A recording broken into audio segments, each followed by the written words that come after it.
पश्चिमी भारत के हृदय में बसी है एक भूली हुई कहानी, आस्था, संस्कृति और साहस की। महाराष्ट्र, जिसकी पहचान उसके किलों, संतों और शहरों से है, वहां कभी प्रारंभिक क्रिश्चियन समुदाय भी पनपे थे। यह है उनकी अनकही कहानी।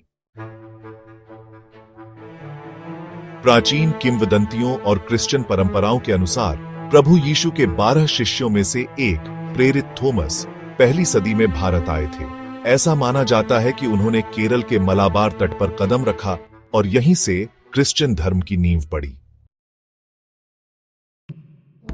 सीरियाई चर्च की परंपराएं, उनकी भाषा, पूजा पद्धति और जीवन शैली दक्षिण भारत में गहराई से समा गई। सीरियाई चर्च की परंपराएं न केवल धार्मिक अनुष्ठानों में बल्कि स्थानीय संस्कृति में भी रच बस गईं। यहीं से यह विश्वास धीरे धीरे महाराष्ट्र के कोंकण तट तक फैलता गया। कोंकण तट पर सीरियाई चर्च की परंपराओं का प्रभाव स्पष्ट रूप से देखा जा सकता है। सीरियाई चर्च की परंपराओं ने स्थानीय त्योहारों और सांस्कृतिक आयोजनों को भी प्रभावित किया है। इन परंपराओं ने स्थानीय समुदायों के जीवन में एक अनूठी पहचान बनाई है। सीरियाई कला और वास्तुकला ने स्थानीय शिल्प और समुदाय के जीवन को भी समृद्ध किया है। इन परंपराओं ने स्थानीय संस्कृति में एक गहरा प्रभाव छोड़ा है। सीरियाई संगीत, नृत्य और पारंपरिक परिधान ने भी स्थानीय संस्कृति को प्रभावित किया है। यहां तक कि स्थानीय व्यंजनों में भी सीरियाई परंपराओं का स्वाद मिलता है। इस धार्मिक विचारधारा के प्रसार में एक अद्भुत साधन था, व्यापार। भारत और रोमन साम्राज्य के बीच समृद्ध समुद्री व्यापार ने विचारों और विश्वासों के आदान प्रदान के लिए एक रास्ता खोला। व्यापारी और मिशनरी साथ साथ चलते गए और साथ लाए क्रिश्चियन विश्वास। कोंकण के तटवर्ती क्षेत्रों में जैसे रत्नागिरी, वसई, चौल, छोटे छोटे क्रिश्चियन समुदाय उभरने लगे। इन समुदायों ने चर्च और मठ स्थापित किए, जो केवल प्रार्थना स्थल नहीं थे बल्कि शिक्षा और सेवा के केंद्र भी बने। इन समुदायों ने अपने त्योहारों और परंपराओं को भी जीवित रखा। महाराष्ट्र के विभिन्न हिस्सों में क्रिश्चियन त्योहारों का आयोजन होता है, जिसमें स्थानीय परंपराओं और रीति रिवाजों का समावेश होता है। क्रिश्चियन कला और वास्तुकला ने भी महाराष्ट्र में अपनी छाप छोड़ी है। चर्चों की जटिल डिजाइन और स्थानीय कारीगरों की कला ने इस क्षेत्र की सांस्कृतिक धरोहर को समृद्ध किया है। आज के समय में भी महाराष्ट्र के क्रिश्चियन समुदाय शिक्षा और समाज सेवा के क्षेत्र में महत्वपूर्ण योगदान दे रहे हैं। आधुनिक चर्च और सामाजिक कार्यों के माध्यम से ये समुदाय समाज में अपनी महत्वपूर्ण भूमिका निभा रहे हैं। 16वीं सदी में पुर्तगाली व्यापारी और मिशनरी भारत पहुंचे। उन्होंने वसई और चौल जैसे शहरों को कैथोलिक क्रिश्चियन धर्म के केंद्रों में बदल दिया। उन्होंने चर्च बनाए, स्कूल खोले और पश्चिमी शैली की रचना को महाराष्ट्र की मिट्टी में समाया।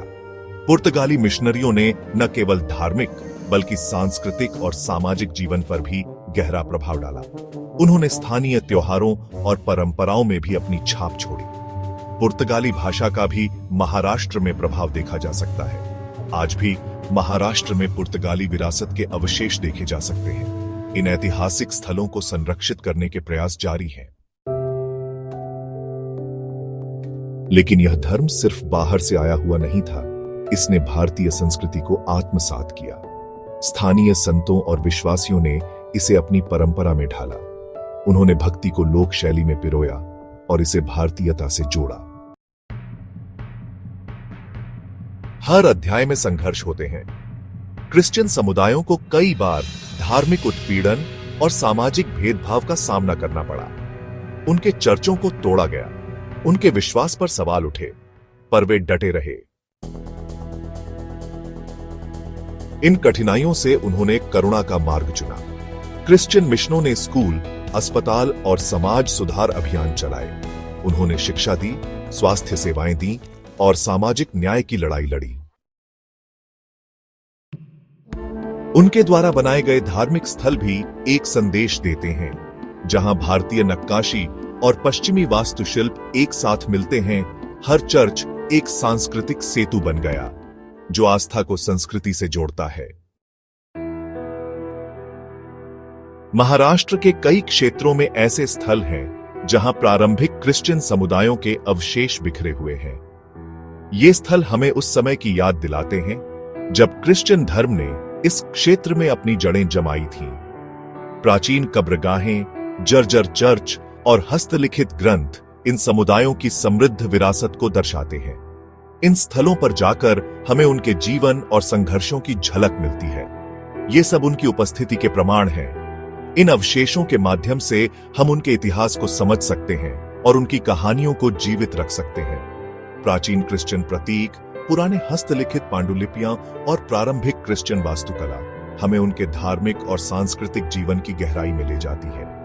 इन समुदायों के पारंपरिक रीति रिवाज और स्थानीय क्रिश्चियन त्योहार आज भी उनकी सांस्कृतिक धरोहर को जीवित रखते हैं। ये त्योहार और रीति रिवाज हमें उनके जीवन के विभिन्न पहलुओं से परिचित कराते हैं।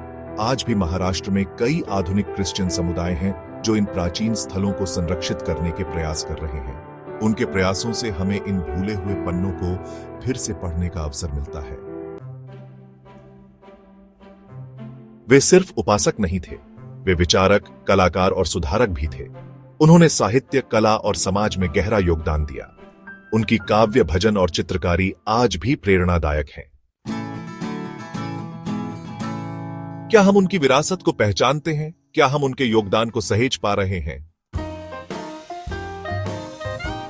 महाराष्ट्र में क्रिश्चियन धर्म का इतिहास सिर्फ एक धार्मिक यात्रा नहीं है, ये एक सांस्कृतिक संगम है जहां पूर्व और पश्चिम मिले, जहां विदेशी आस्था ने स्थानीय जड़ों को अपनाया।